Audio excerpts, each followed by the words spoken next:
My friends, I have a white pill means like optimism. Yes. Yeah. Optimism, despite all indications that your optimism is crazy. Yeah. That's how I It's like that's how I interpret Gandalf fighting what was that demon that he fought on the bridge? Balrog. The Balrog. Yeah. He took the white pill. I think that's why he came back as the white wizard. Oh, I wonder if that's where the reference stems from.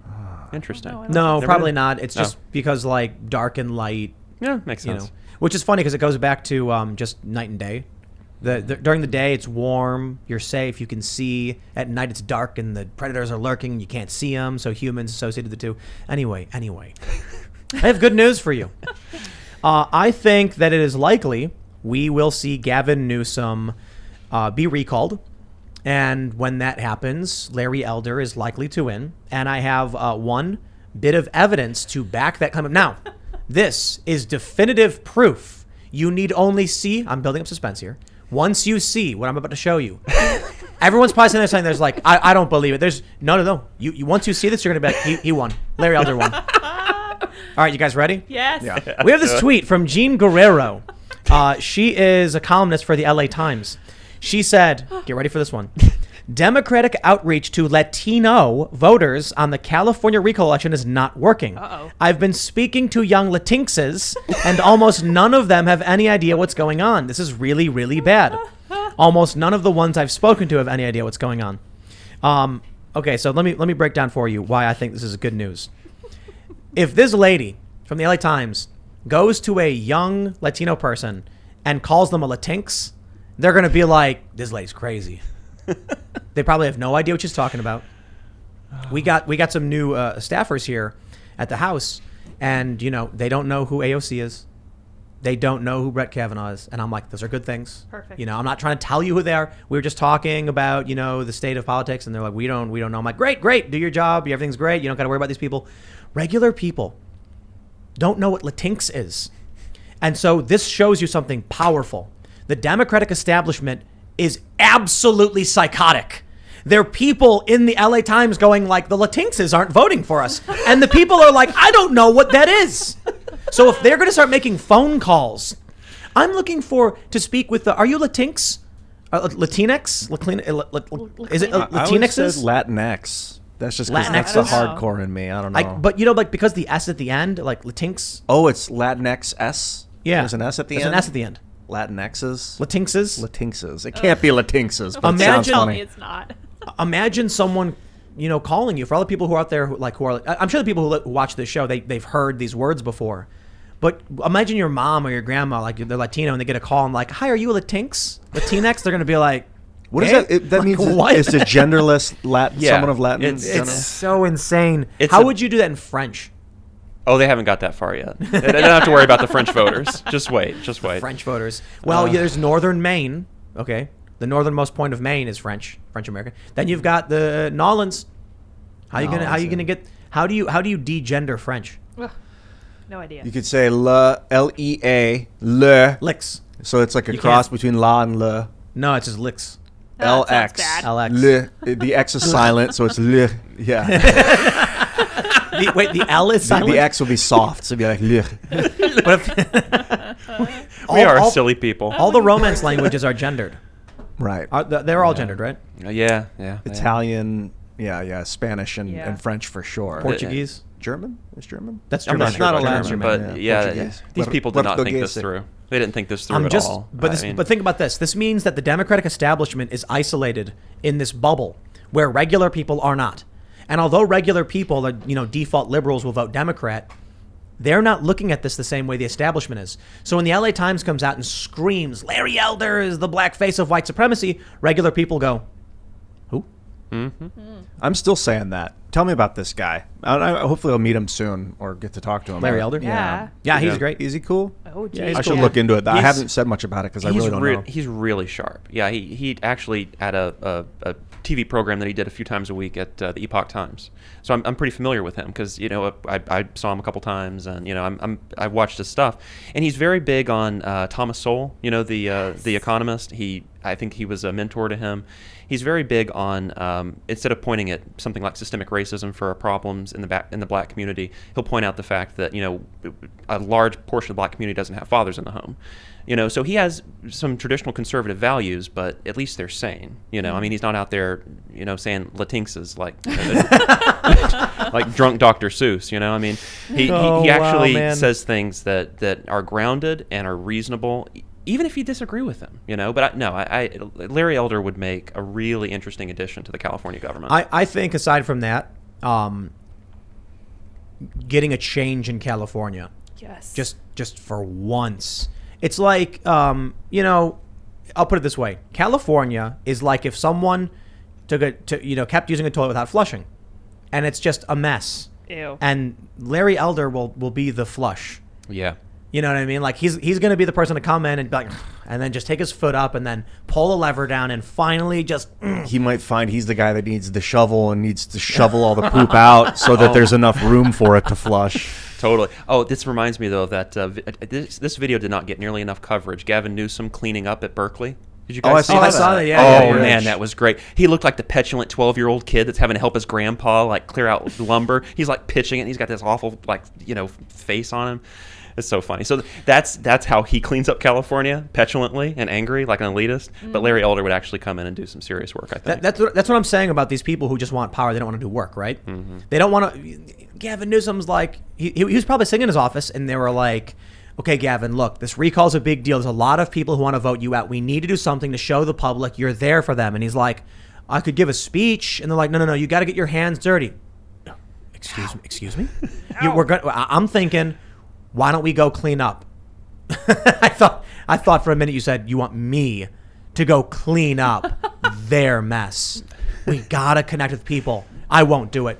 And then some guy was saying, Gavin, you got to do it or you're done. And he's like, fine. And he's like, and that's how I imagine it. Clean your room. Yeah, and then he shows up and he's like, make me clean, you stupid. I don't want That's the total vibe he was giving off in that video. And I don't even think it had sound, but you could just see it on his face. He was just like, why am I doing this? This is beneath me. But think about it. It's like, there are people who work hard every day, construction and labor and medical professionals.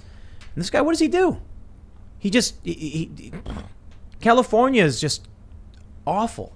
Like, where were you? You were in Orange County. Yeah, Orange County, but prior to that, I was in the San Fernando Valley in L.A.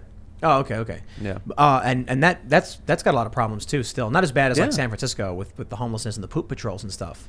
No, I mean it's still got problems. I mean, homelessness is a serious problem. I mean, I'll never forget. I was standing on my patio. This is probably 6 months ago, and this is when they were releasing prisoners from the prisoner. And I saw 2 police cars pull up. They released a prisoner. He signed his papers at the bus stop, and then we locked eyes, and I went back inside. Huh. Wow. Yeah. That was because of the COVID stuff? Yeah, I'm assuming. I mean, maybe it was just like a standard drop-off, but it was at the same time that I was hearing, we're still releasing prisoners, in droves. Right. So, I mean, it's California has problems. It's statewide. It's not necessarily, pockets. This is crazy to see this Latinx system. Yeah. No, because I'm like, I got to be honest. Like I was talking about when we were mentioning this with Joe Biden, that even though I know Joe Biden isn't with it, like it's fairly obvious, I still believe there was some control. I'm like, Joe Biden's out of it, but the system is working, right? It's maybe in a weakened state, but it's still there. Now with Afghanistan, I'm just like, there is no system. There is no president. It is just absolutely chaos. I look at this thing with the Democrats and I'm like, there's no plan. These people have genuinely gone insane. As much as I rag on them, I always kind of felt like the wokeness was planned, coordinated. Yeah. Like they knew what they were doing to manipulate, lie, cheat, and steal. This woman shows you they don't. They've eaten their own refuse. That toilet's full, they're eating out of it. They believe the crap they're filling up in these toilets. Mm-hmm. I guess it's a good thing though, right? I don't know. Well, it means like regular people aren't in that world. That's a good thing. But I guess I'll put it this way. People keep voting for it because they think Republicans are bad. Right. Well, Republicans are kind of bad. The two-party system is Yeah, stripping people of their choice, whether they realize it or not. People feeling like the lesser of two evils. Man, that drives me crazy, that phrase, lesser of two evils. Mm-hmm. I've heard it for like 20 years. People want to vote for the lesser of two evils. Dude. Yeah, we're not even there anymore. That's now it's like you you can vote for nothing or for a toilet full of crap. Huh. The Democratic Party is like piling up a toilet, and the Republicans are not going to flush it. So it's like you can vote for the guys who at least won't stack up on it, or you can vote for the guys who are going to stack up on it. And it's like, that's what we get. What do you do? Like, I can't take a 78-year-old and a 7... Dave? You read my mind. That's exactly what I was going to say. I mean, because he analyzed the situation pretty thoroughly not too long ago. He was talking about how, we're looking at a very strong possibility in 2024 where it's Kamala Harris versus Donald Trump. And he's like, if this plays out, it's a very interesting opportunity for a third-party candidate. Not going to say me, but, but that was his point. And I really think that might be the case. I mean, I'd like to think that would happen, but, I mean, won't they just... we can manifest it. Right, Ian? We have a lot of power. We can do it just by thinking and meditating, or by crystal ball? talking about it on TV. Like I love calling this TV, by the way, television. Yeah, let's use the. But I think the more we talk about it, it has compounding effects. We can definitely help manifest. I think, man, it's tough because Trump's. I don't think Trump. Man, Trump's tough because his character defects are an issue, but his policy, what he wanted to do was pretty good. Like his second term agenda, I like. School choice was big. Banning critical race theory in contracts. It's a violation of law anyway. Do it. Getting our troops out of the Middle East and things like that. I'm for it. Getting our manufacturing back. I'm for it. Protecting our borders. I'm for it. But Trump's character plays an issue. Now, I've never felt that his character was like the guy could say the stupidest things in the world. If he's doing a good job, then fine. Who would you rather have? A plumber who can't, you got two plumbers. One guy's falling asleep and can't speak straight. The other guy's cussing like a sailor, but man, he can fix some pipes. Which one do you hire? 2024, if we get maybe a third party option, I might consider it. Yeah. Well, but the thing that worries me about Trump, though, is that we saw it's not just like he was the plumber that was swearing up and down and was able to actually fix the problem. People like the machine got in his way and prevented him from fixing the problem. Right. So I mean, isn't that just going to happen again? Is it going to be Russiagate 2.0? And I mean, how strong is this machine that's going to prevent him from actually instigating these policies that he wants to do? Yeah, that's why I've been saying DeSantis is probably better than Trump. Because Trump is one of the most polarizing candidates we've ever had. Right. And DeSantis will get smeared like they're doing it to Larry Elder, but they're not going to be able to smear him nearly as much as they did with Trump. Because Trump had prominent personality in clips and people ate it up. DeSantis doesn't have the history of Donald Trump speaking or anything like this. They're probably already working on, they're doing Oppo research like crazy right now. Now, the thing about Dave Smith, because, we had him on last Friday and we're big fans. Michael Malice, press secretary. Yes. That's all I want to see. That's all I want to see. It would, what, man? I can laugh about it, but I genuinely think America needs a Michael Malice press secretary. We know what that leads to: Michael Malice vice presidency, and then Michael Malice presidency. Press secretary. Yeah, was he born in the U.S.? I think he wasn't, so he can't be president. Isn't that the law? If he's press secretary, he's not going to be vice president. No, eventually. He'll just get his feet wet. He'll learn the system, and then in 2032... I don't think he can be. I don't know. Michael Malice. I want to see him deal with the press. Yes, that's all I want to too. see. I mean, I think you said the other night that he would just run circles around these people. And that's an understatement. Exactly. So exactly. They would be sitting there. They're like, their heads would start spinning, and then just like, it would be like the final scene in Kingsman while their heads blow up. Yeah. That would be amazing. But imagine what the American people would finally hear if you got someone like Michael to be speaking. That's almost more important, in my opinion, than the presidency itself, because we don't hear from Joe Biden every day. We hear from Jen Psaki. We didn't hear from Trump every day. We heard from Spicer or Kayleigh, and they did a pretty good job. Kayleigh McEnany was fantastic. Great, when she pulled out the book and she let me fact check you, journal, and she had all the articles to fact check them. Brilliant. The thing about Michael, though, is he would add a level of mockery, and disdain and derision that would be unparalleled. A level of malice, if you will. A level of malice. Exactly. Built right into the name. That'd be a beautiful thing. Yeah. Well, one can hope, I suppose. We can manifest it. I'll put it this way. My biggest fear always with these things is that people are going to be like, a third party can never win, so just support the Republicans. And I'm like, well, that's why they'll never win, because you won't put your faith in that system. You won't stand up for what you truly believe in and want. And so we don't know what's going on with the Libertarian Party. We don't know what's going on with the Republican Party. One of the challenges is that there's no good party. The Democrats are insane. If you give them power, they will use it. They will misappropriate it. Even if you find one, like all these moderate Democrats who are like, we're going to get back to kitchen table issues, vote for me. And then people said, okay. And they're like, here, Pelosi, here's power. Yep. Okay, so great. You basically just voted for Pelosi. What's the point of that? Then you get the Republicans. And what do you get when you vote Republican? They do nothing. Nothing is better than burning the system down, I guess. So if that's your choice. And then you have the Libertarian Party, which is insane. Yeah. They're just insane. Yeah, what the Libertarian Party of Texas tweeted, you can't be pro-freedom and anti-immigration. And I'm like, that just doesn't even mean anything. Excuse me? You said nothing. I'm not saying it's wrong. I'm saying it's not saying it's like, you can't like pizza if you're a fan of carrots. What? What are you talking about? Platitude. Yeah, the argument that you can't have secure borders or community makes literally no sense. It's like you're either an anarchist or you're a Nazi.